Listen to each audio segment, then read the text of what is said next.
Today I'm going to give you my steps for balancing a chemical equation. And before I do that, I want to talk about why we balance a chemical equation in the first place. So basically, matter is neither created nor destroyed in a chemical reaction. We are never going to start out with a different amount than we end up with.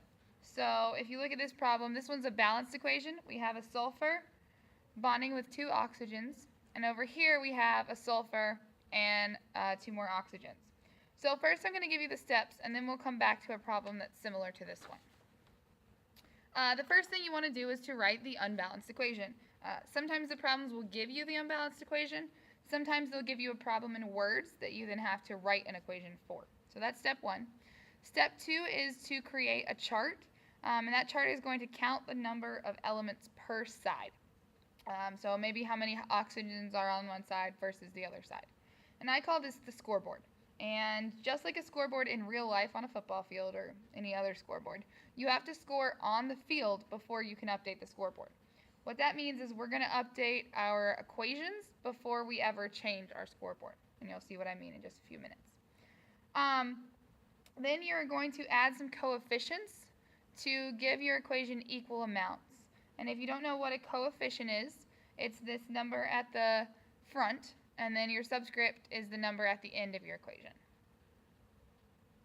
So to get the number of atoms, you just take the number of the coefficient and multiply by the number of the subscript. So in this problem, we would have 6 hydrogens.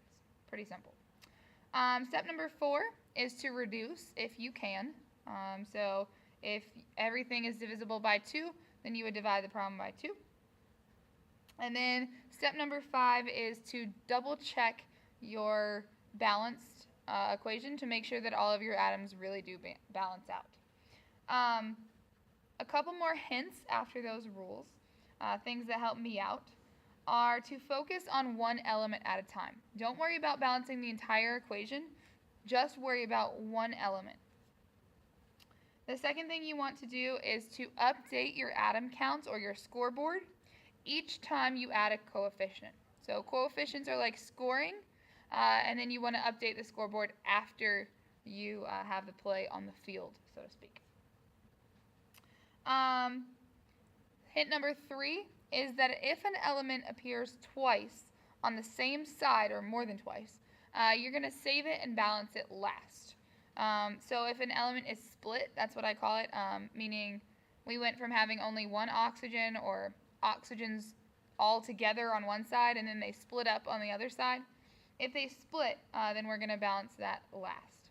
And the last hint is to balance polyatomic ions as single units. So let's take this and let's go back to the picture that we looked at earlier. And this time I'm going to give you a different equation.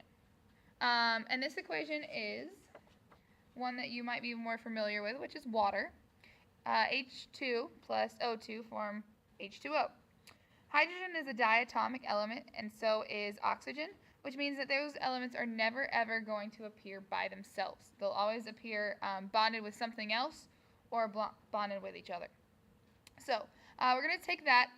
This equation right now, if you take a look at it, we have 2 hydrogens on the left and 2 on the right, so that is following our conservation of matter rule.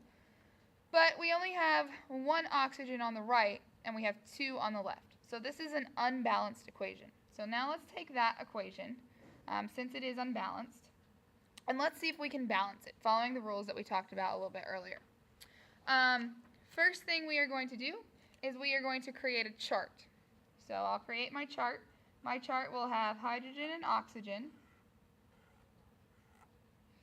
On the left-hand side, I have 2 hydrogens, so I'll put a 2 right here. This 2 subscript tells me that I have 2 oxygens. The 2 on the hydrogen, it goes right here. And then there's no number next to oxygen, so that will have a 1. What I'm going to do is I'm going to try and make all the numbers that go across the same. And if they're the same, then they're balanced. So right now for hydrogen, I'm balanced because they're both 2. For oxygen, I'm unbalanced. I have 2 on the left and 1 on the right. This chart is just my scoreboard. It just simply tells me how many I have. In order to make changes, it has to happen over here. So this is where I'm going to put most of my focus. So what I know I need to balance is oxygen. And I know that my number on the left is bigger. So I'm going to find the oxygen on the right-hand side, which is right here. And then I'm going to think to myself, I have 2 on the left. How can I get 2 on the right? 1 times what is 2 is basically what I'm asking. And of course, 1 times 2 is 2. When I added that 2, that changed everything next to it, which means over here I need to update my atom counts. 2 times 2 gives me 4 hydrogens, and 2 times 1 for my oxygen gives me 2. So my oxygens are now balanced, but unfortunately when I did that, I unbalanced my hydrogens. So I'm going to have to go back, and I am going to have to balance the left-hand side. So I'll find the hydrogen on the left, which is only 2 of them, and I need it to be 4. So 2 times 2 is 4. I'll update my atom counts, and now everyone is happy. So that's the balanced equation for water. And let's see if we got that right in pictures, and it looks like we did. That means that you would have 2 H2s for a total of 4, plus an O2, and that would make 2 separate water molecules, and that's what we are doing. So let's just do some more problems that are similar to this one. So I'll have Hg and O. 1 mercury on each side, 2 oxygens on the left, and 1 on the right. So first thing I need to balance, of course, is my oxygen. I'll find the oxygen on the right, which is over here. I have 1, I need 2, which means I need to multiply by 2. So then I can update my atom counts. This 2 changed everything next to it, which means that I have 2 mercuries now as well. So I'll come back over here to this side and put a 2, because now I have 2 mercuries on each side, and that is my happy balanced equation. Now let's take it a step further. This problem looks a lot more complicated, but it's not as complicated as it seems when you break it down. What we're going to do is we are going to use hint number 4, and we are going to group all of our polyatomic ions together. One hint for you: the water molecule can also be written as HOH. And that would be helpful when we have an OH on the other side. So the only time you need to change water is when there's an OH on the other side.